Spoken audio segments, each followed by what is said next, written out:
Kita sering menganggap air sebagai sesuatu yang biasa.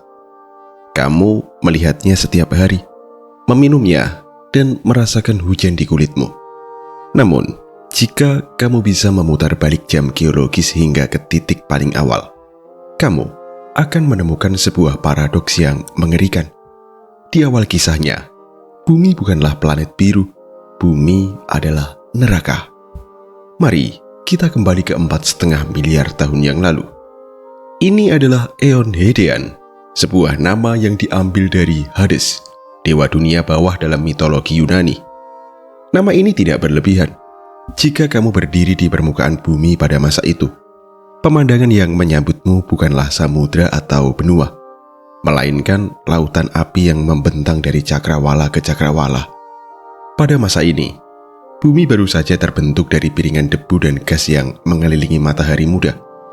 Gravitasi menarik bebatuan angkasa, membenturkannya satu sama lain dengan kekerasan yang tak terbayangkan. Energi kinetik dari triliunan ton batu yang bertumbukan ini berubah menjadi panas.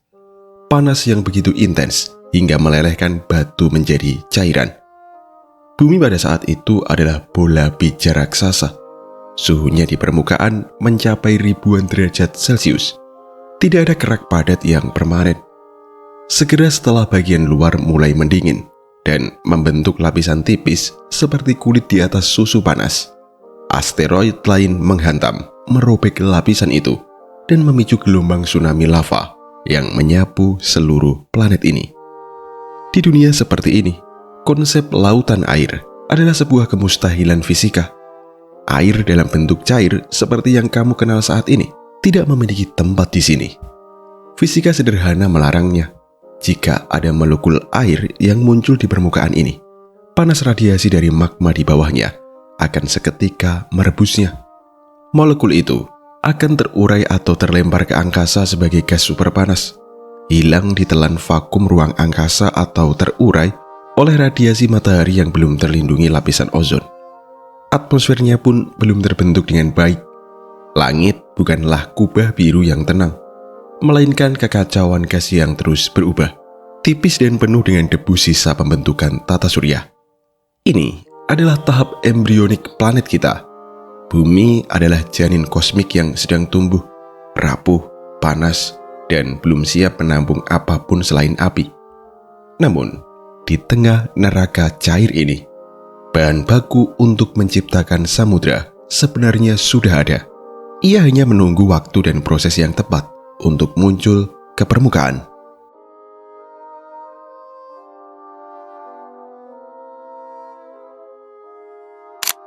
Paradoks air, harta karun dari kedalaman. Lalu, dari mana air itu berasal? Selama bertahun-tahun, narasi yang populer di buku-buku sains adalah bahwa bumi lahir kering.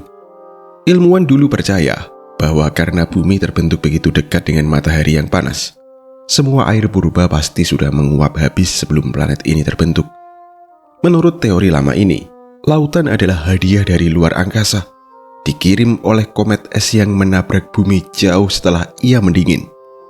Namun, geologi modern menceritakan kisah yang berbeda dan jauh lebih menarik. Kisah ini mengatakan bahwa lautan tidak sepenuhnya datang dari langit. Lautan datang dari bawah kaki kita sendiri. Kamu harus memahami bahwa bebatuan di dalam perut bumi bukanlah batu kering dan mati. Mineral-mineral di dalam mantel bumi, lapisan tebal di bawah kerak, memiliki kemampuan unik untuk menjebak molekul air dalam struktur kristal mereka. Salah satu mineral tersebut bernama ringwoodite. Di kedalaman ratusan kilometer di bawah permukaan, di bawah tekanan yang meremukkan tulang, batuan ini bertindak seperti spons raksasa yang menyimpan hidrogen dan oksigen. Ya, resep dasar untuk air. Ketika bumi masih berupa samudra magma yang bergejolak, proses konveksi raksasa terjadi. Magma panas dari inti naik ke atas, mendingin, lalu turun kembali. Namun, dalam perjalanan naik ini, tekanannya berkurang. Ketika tekanan turun, magma melepaskan gas-gas yang terperangkap di dalamnya. Ini adalah proses yang disebut degassing atau pelepasan gas vulkanik. Bayangkan, jutaan gunung berapi meletus secara bersamaan di seluruh permukaan planet ini, tanpa henti selama puluhan juta tahun. Ini bukan letusan kecil seperti Gunung Merapi atau Krakatau. Ini adalah pendarahan gas global. Bersama dengan karbon dioksida dan sulfur, gunung-gunung api purba ini memuntahkan uap air dalam jumlah yang masif. Jadi, ketika kamu melihat lautan hari ini, sadarilah fakta mengejutkan ini. Sebagian besar air itu pernah terperangkap di dalam batu yang meleleh.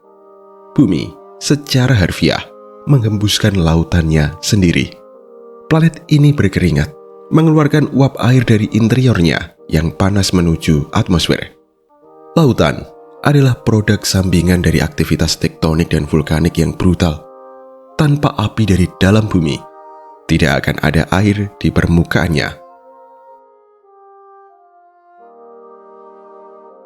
Langit neraka, kabut tebal di atas magma.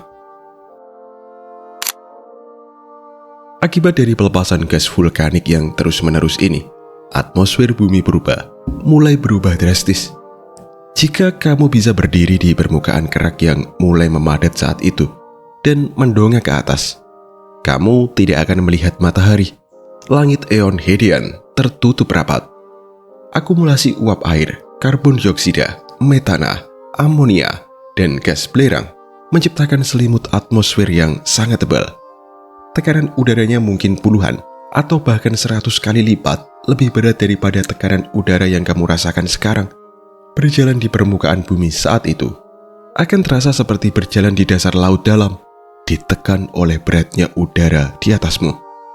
Secara visual, ini adalah pemandangan yang mencekam. Cahaya matahari kesulitan menembus kabut tebal ini.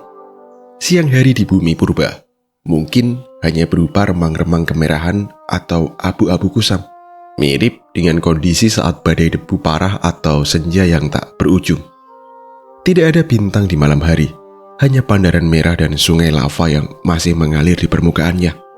Atmosfer ini berfungsi sebagai perangkap panas yang sangat efisien, sebuah efek rumah kaca yang lepas kendali. Uap air sendiri adalah gas rumah kaca yang kuat. Semakin banyak uap air yang dimuntahkan gunung berapi ke langit, semakin panas atmosfernya.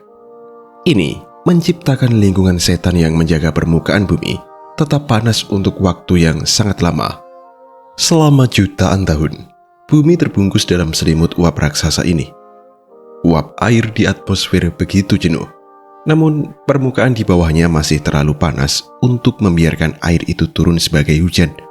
Setiap tetes air yang mencoba mengembun akan segera diuapkan kembali oleh panas yang memancar dari kerak yang masih membara. Ini adalah jalan buntu termodinamika. Air tertahan di langit, menunggu bumi untuk tenang.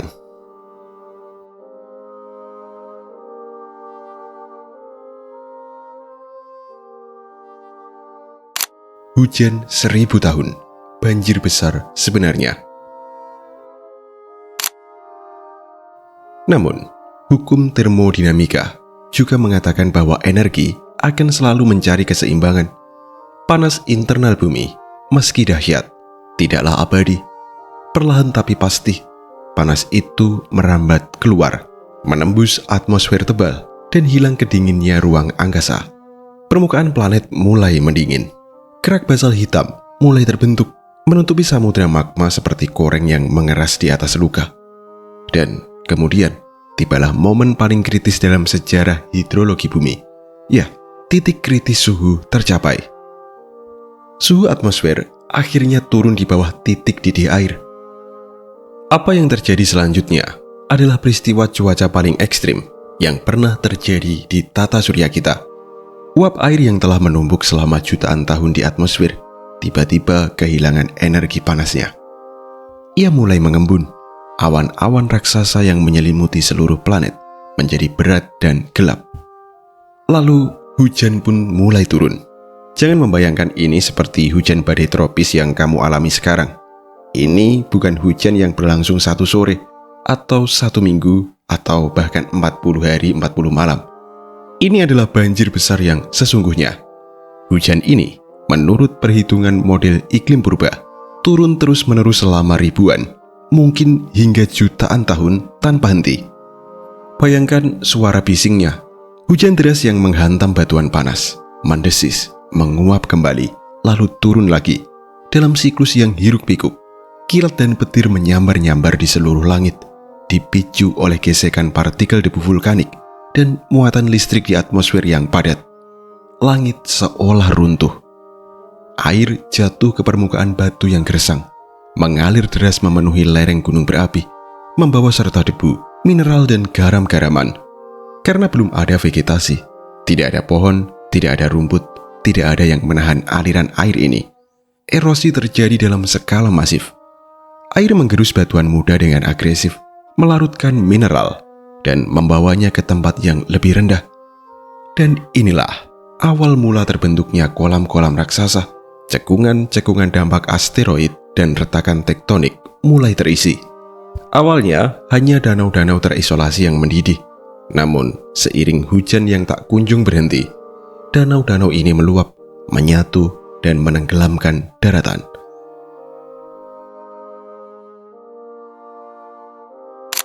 Geografi purba, lahirnya samudra global. Ketika hujan akhirnya mereda, wajah bumi telah berubah total. Planet yang tadinya merah dan hitam, kini mulai memantulkan warna lain. Namun, jangan bayangkan peta dunia seperti sekarang. Tidak ada benua Amerika, tidak ada Asia, tidak ada Afrika. Lempeng tektonik seperti yang kita kenal belum terbentuk sepenuhnya. Pada masa awal ini, kerak bumi tipis dan fleksibel.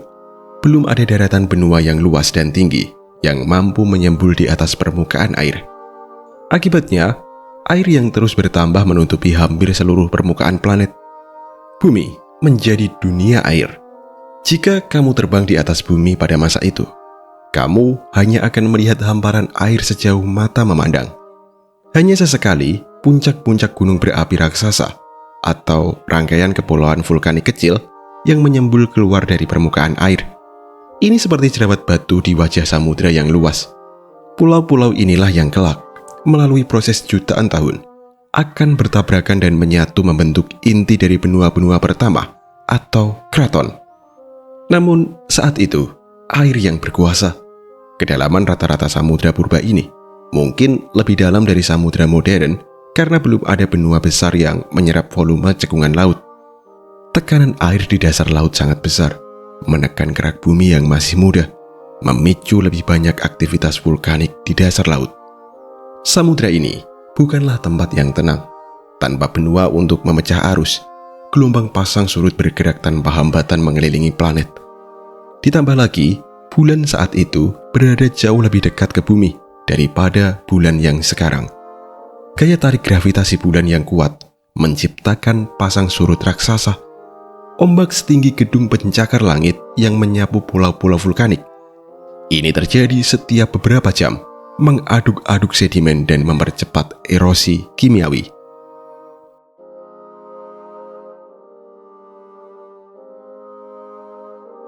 Kiriman dari bintang, peran komet dan asteroid. Meskipun sebagian besar air berasal dari dalam bumi, cerita pembentukan laut belum lengkap tanpa melihat ke atas langit.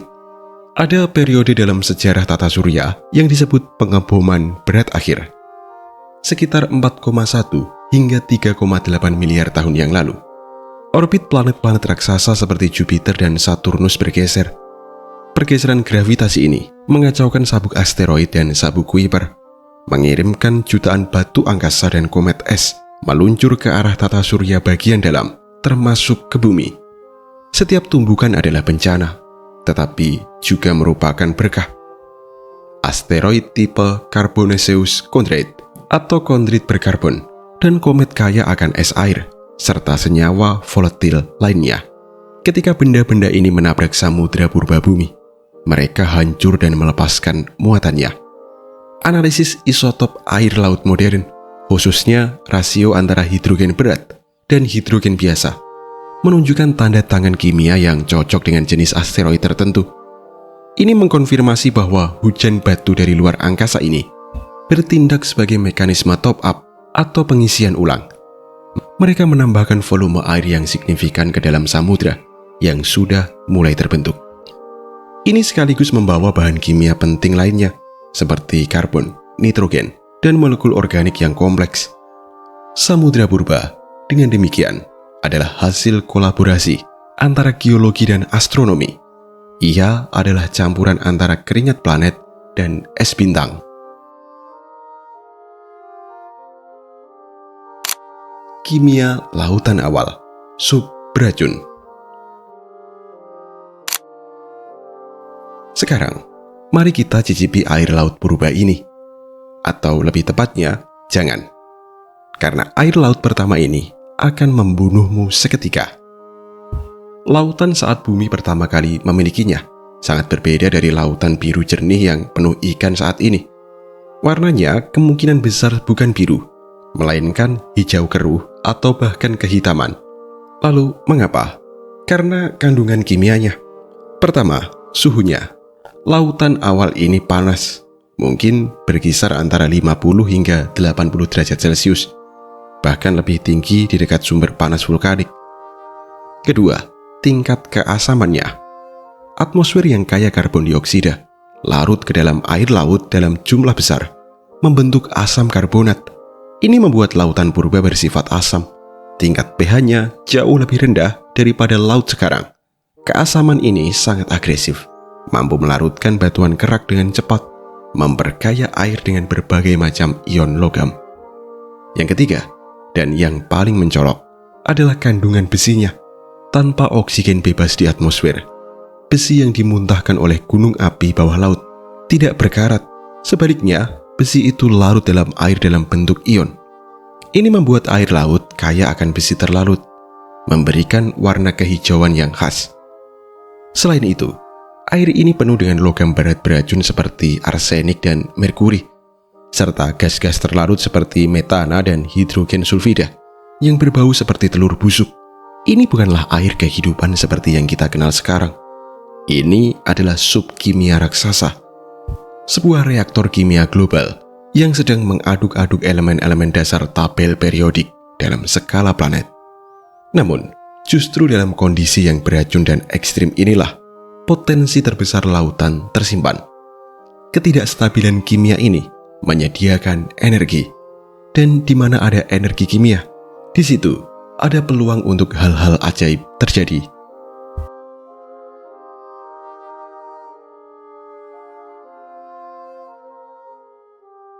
Perisai termal menyelamatkan bumi dari nasib Venus.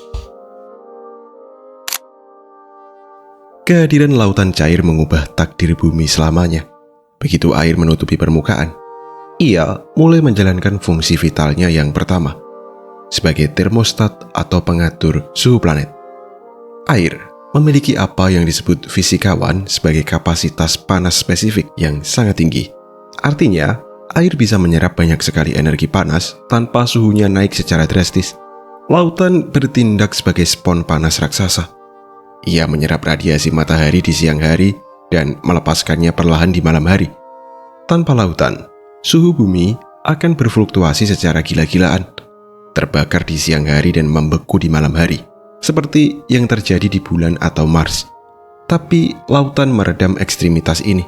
Ia mendistribusikan panas dari khatulistiwa ke kutub.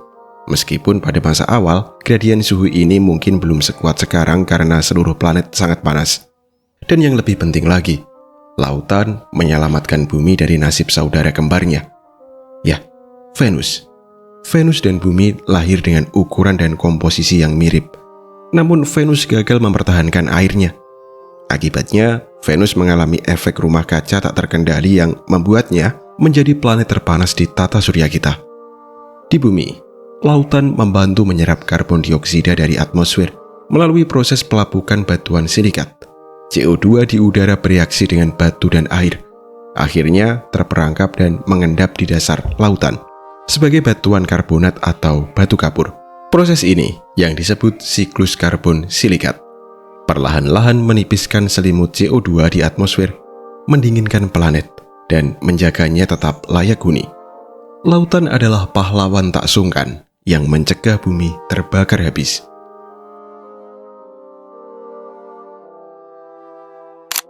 laboratorium kehidupan, rahim planet kita. Di kedalaman samudra purba yang gelap, jauh dari permukaan yang dihujani radiasi ultraviolet dari matahari kita, sesuatu yang luar biasa mulai terjadi. Di dasar laut, di sepanjang retakan kerak bumi, air laut merembes masuk ke dalam batuan panas, dipanaskan oleh magma, dan menyembur kembali keluar membawa muatan mineral. Dan inilah cerobong hidrotermal. Di sini, di dalam kegelapan abadi, air laut yang asam bertemu dengan cairan alkali yang keluar dari cerobong. Pertemuan dua cairan dengan kimia berbeda ini menciptakan ketidakseimbangan energi. Sebuah gradien elektrokimia alami.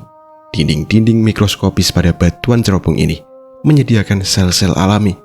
Dan di lingkungan inilah, dilindungi oleh lapisan air laut yang tebal di atasnya, molekul-molekul organik sederhana mulai bereaksi.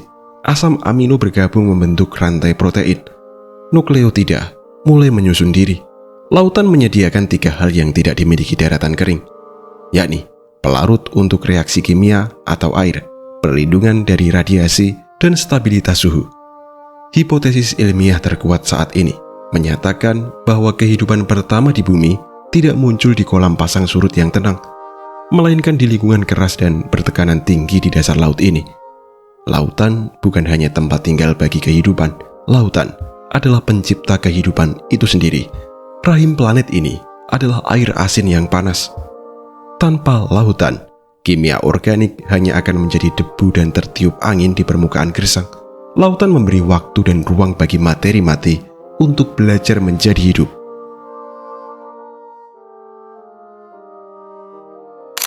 Mesin iklim, siklus yang tak pernah berhenti. Seiring berjalannya waktu, lautan purba mulai membentuk sistem yang teratur. Siklus air atau siklus hidrologi mulai bekerja penuh. Matahari memanaskan permukaan laut, air menguap menjadi awan, awan bergerak di bawah angin, jatuh sebagai hujan, dan air mengalir kembali ke laut. Terdengar sederhana, namun implikasinya sangat masif. Siklus ini adalah mesin yang mendistribusikan energi dan materi ke seluruh planet ini.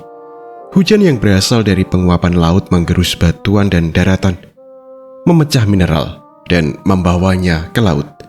Ini memberi makan lautan dengan nutrisi, fosfor, kalsium, dan silika, yang kelak akan menjadi bahan bakar bagi ledakan kehidupan mikroskopis. Lautan juga mulai mengatur sirkulasi atmosfer. Perbedaan suhu antara laut dan daratan menciptakan angin. Arus laut mulai terbentuk, digerakkan oleh angin dan rotasi bumi. Arus ini bertindak sebagai sabuk konveyor raksasa yang mencampur air, nutrisi, dan panas ke seluruh penjuru dunia. Sistem iklim yang kita nikmati hari ini, pola cuaca yang memungkinkan pertanian dan peradaban, semuanya berakar pada mesin hidrologi yang mulai berputar miliaran tahun yang lalu. Lautan adalah jantung yang memompa darah kehidupan. Dalam hal ini, air ke seluruh tubuh planet.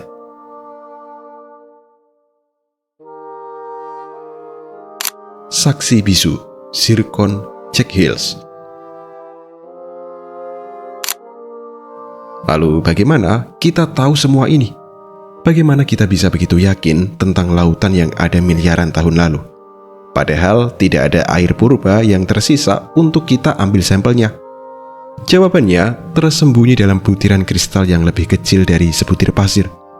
Di perbukitan Jack Hills, Australia Barat, ilmuwan menemukan kristal bernama zirkon.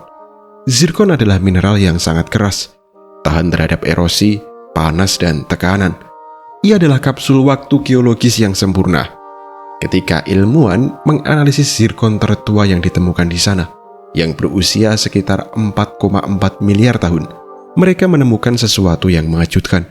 Analisis isotop oksigen di dalam kristal tersebut menunjukkan bahwa zirkon itu terbentuk dalam lingkungan yang bersentuhan dengan air cair yang relatif dingin. Penemuan ini mengguncang dunia sains. Ini membuktikan bahwa bumi mendingin dan memiliki lautan cair jauh lebih cepat dari yang diperkirakan sebelumnya, hanya 100 hingga 150 juta tahun setelah pembentukannya yang sangat kejam. Bumi sudah memiliki air. Neraka berubah menjadi kolam renang, jauh lebih cepat dari dugaan siapapun. Kristal kecil ini memberitahu kita bahwa lautan adalah fitur yang paling tua dan paling persisten di permukaan bumi. Benua datang dan pergi, gunung tumbuh dan hancur, tetapi lautan dalam satu bentuk atau lainnya telah bertahan menemani bumi hampir sepanjang usianya.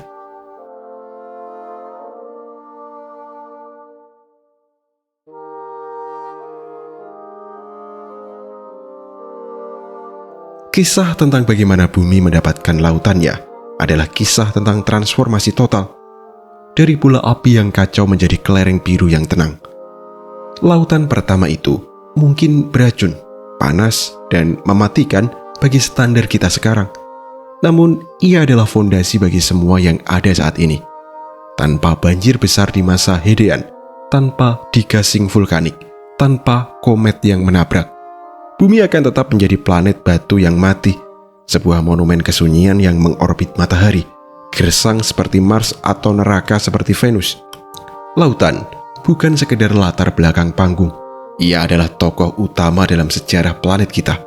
Ia membentuk iklim, ia yang membentuk geologi, dan ia yang memungkinkan percikan kimiawi ajaib yang kita sebut biosfer untuk menyala. Setiap kali kamu memandang ombak yang pecah di pantai, atau merasakan tetes hujan di wajahmu, ingatlah perjalanan panjang air itu. Ingatlah bahwa air itu pernah terkunci dalam magma, pernah melayang di atmosfer neraka, dan pernah menjadi bagian dari komet yang melintasi kegelapan antar bintang. Bumi adalah planet laut, dulu, sekarang, dan selamanya. Dan kisah kita, kisah kehidupan, hanyalah bab kecil yang ditulis di atas kertas yang terbuat dari air samudra purba ini.